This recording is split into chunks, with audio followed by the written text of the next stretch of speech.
is Gemma Nemenzo. I'm currently the editor of Positively Filipino, the online magazine that we started in January this year. I was also the event coordinator for the Filipino American International Book Festival in 2011, and I'm still very active in the organizing committee for this year's Fil Book Fest, which will be on October 19 and 20. 1988 November, I came with my 3 children, ages 10, 8, and an infant. I just knew that I had to leave the country because I was at a dead end. My marriage has fallen apart, and I just wanted really a new life to reinvent myself. So I didn't know what job I was going to get. I just knew that I had to make it for my kids.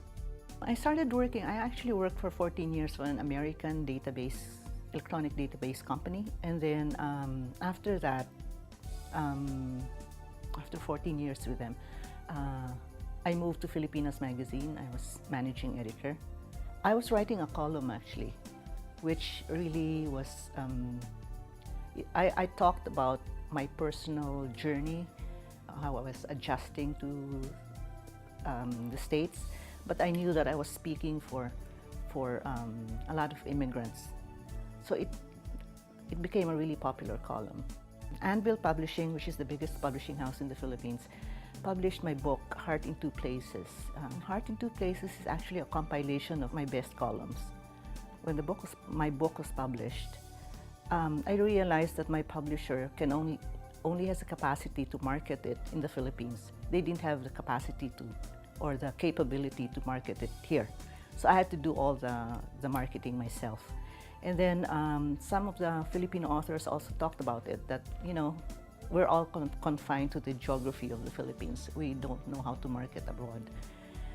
And then the other side to it was that Filipino-American authors also did not know how to market to the Filipino-American community. So there was that confluence of needs that I realized, you know, we should do something, put them all together, and make a big splash about our literature.